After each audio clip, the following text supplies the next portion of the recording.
Hi everyone. So after paying Samsung an awful lot of money, I'm happy to say that I have just received a new package from them, and it is the Galaxy Z Fold 7. So it's my first fold, so previously I've been typically using these phones here.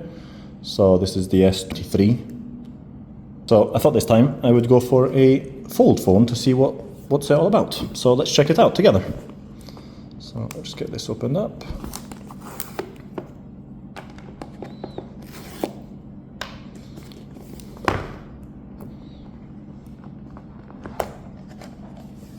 So in the box, this is the jet black version. So we've obviously got a little bit of an instruction manual or the welcome pack. Let's see what's in this one quickly. Charging cable, obviously no charging brick. That's been done away with. A little bit of quick start guide. And the SIM clip. That was that. And then the phone itself in jet black. It does feel quite nice. Protective cover, and that's it for the box. And then you can fold that. Feels good. This does stick out an awful lot. So just for comparison to the S23, so it does stick out a lot, and as everyone has done, the wobble factor is extreme. But it does feel good in the hand. Feels sturdy. Slight different height. Same-ish width. And on the side, it is practically the same, if that would be just a touch bigger. But it does feel good. It does feel like you could do it one-handed. In fact, it might even be a little with the slightly reduced size of it.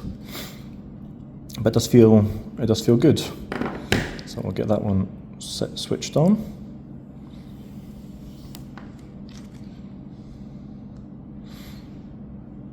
And we'll see what it looks like when it's switched on.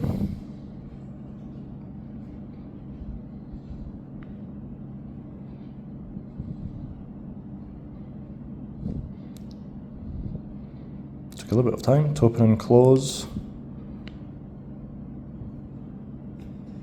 It does feel good in the hand. Not too flimsy. I was a bit worried that it would feel quite flimsy and not that durable, but it does come across very durable. And there we have it. Switched on. We've also got the camera here. And if we close that, I guess it comes on this side. Quite large screen size. Very legible, very usable for one hand. And then, so with the phone, it does feel good. And in fact, with this thing here, the ledge, you can even put your finger up against it and use it as a little bit of a platform to hold your phone up. So that's at least one of the positives of this huge thing here, because it does stick out like a sore thumb. So it's just about the size of the S23, which is quite extreme. But as I say, you can put your finger up against it and then hold the phone.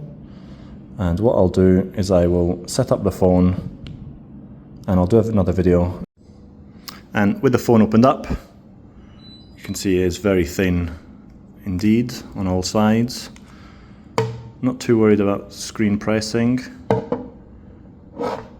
And you can also put it at a bit of an angle.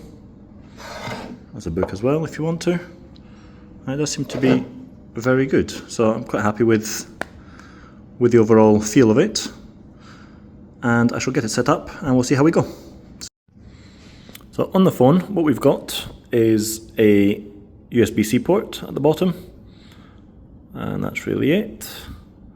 On the right hand side, we've got the on-off button here, which also acts as the fingerprint sensor. Volume button, up, down, and that's it, with the SIM card slot being at the top. So that's from the buttons perspective. And then on this side we've got nothing. And So for the cameras themselves, what we've got is the front one, or just on the main screen. We can do typical zooms as we can on other Samsung ones, and we've also got this thing called zoom enhancer or focus enhancer. So you can see it does a little bit of a change in what's shown. So that works very well. And we can of course do the swap cameras.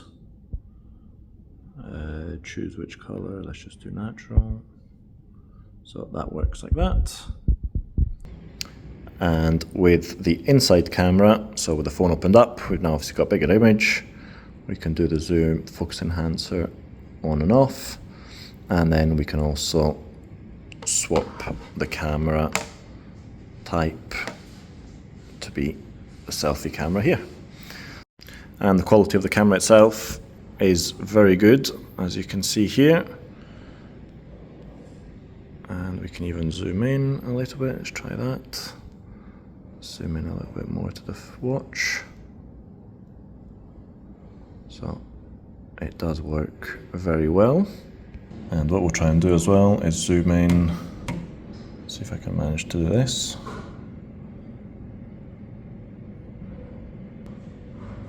It popping up here.